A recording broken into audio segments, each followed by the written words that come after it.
Massive protests have emerged in POK, which is Pakistan occupied Kashmir, and this is all due to the ongoing economic crisis that Pakistan is going through. Now, Pakistan occupied Kashmir, as we call it in India, is certainly not known as POK or Pakistan occupied Kashmir in Pakistan. It is known as Azad Kashmir, which means free Kashmir. Now, isn't it ironic that they've named it Azad Kashmir? Stay with me here. Let us talk about what really happened. So, Jammu and Kashmir Joint Awami League, they planned a long march on May 11, and this was done to press the Pakistan government to actually take action and comply with the agreement that POK and Islamabad reached in February 2024. Instead of complying, the Pakistani government put additional troops of Pakistan Rangers as well as frontier corps in the region, which led to the arrest of 70 activists. Now, this committee has been protesting the unjust taxes that have been levied on electricity prices in the region. So, last year in July 2023, the Pakistani government actually increased the prices of electricity throughout Pakistan. But why did the Pakistani government increase electricity prices in Pakistan? This was actually done at the demand of the IMF. So, due to the ongoing economic crisis, Pakistan had to borrow funds. It had to actually take a bailout package from IMF worth $3 billion.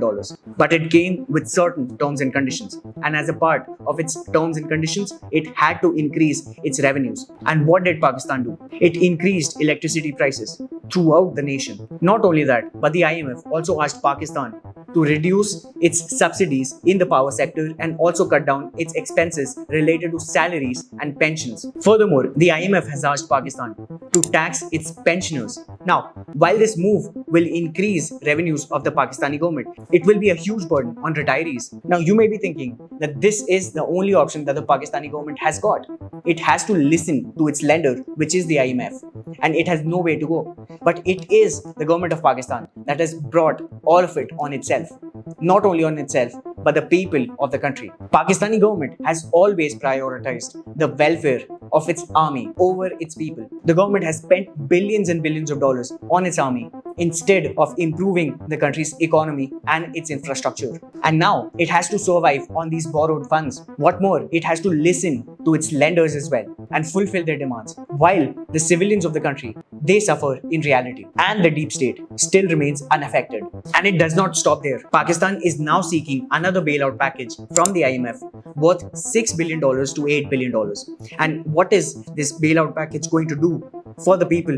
It is going to put further economic strain on the civilians of the country, specifically the fixed income people. Coming back to these protests, POK actually provides 4,000 megawatts of electricity to the entire country and is still getting no relief. And this is why the people of POK, they're actually getting upset, because not only are they not receiving any subsidy, but they have to pay more money for the electricity that their region is producing. Now, these electricity bills, they represent about 20 to 50% of the income. Now, imagine paying half of your monthly income on just your electricity bills. You would have to borrow funds to make a living, to make your ends meet, especially when your country is going through an inflationary crisis. Inflation in Pakistan is over 20%, 27% to be precise. Last year in September 2023, POK actually decided to withdraw from increase in electricity bills, meaning that it did not agree to increase electricity bills in the region, and it faced a backlash from the Pakistani government. This led to a drift between the Pakistani government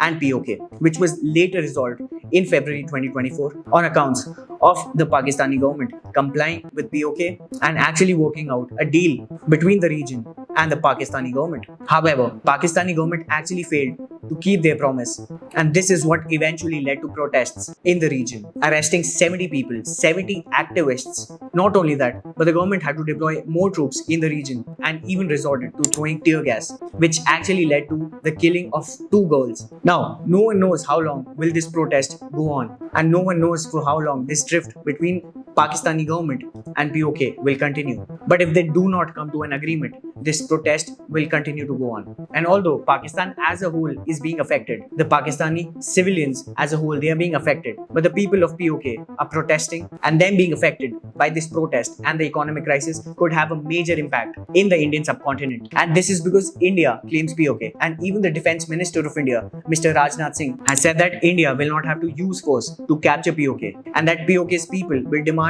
a merger with India after they witness the growth and development in Kashmir. Now, on one hand, you have Pakistan occupied Kashmir, which is currently going going through an economic crisis, and the people in that region, they are suffering. They are unable to make their ends meet. They are also protesting against unfair and unjust taxes. And on the other hand, you have Kashmir, which is present in India and is receiving new development projects. Now, this Kashmir that is in India has over 2,800 hospitals that provide free healthcare for all, whereas Pakistan occupied Kashmir has only 23 hospitals. On one hand, you have Kashmir that is in India, which has 35 universities, whereas POK has only about 6 universities. Now, these are only two of the many comparisons between the two Kashmirs looked after by the two countries, and we can discuss many contrasting examples of the same. So while India's Kashmir is gradually improving economically, the situation with POK is different. It is suffering economically. So, what do you think about the crisis that is going on in Pakistan and the protests in POK? And also, what do you think about POK merging with India because of this crisis? Let me know what you think in the comments below. If you found this video valuable, please share this video with your friends and family, and please subscribe to our YouTube channel. Thank you for watching this video and have a great day.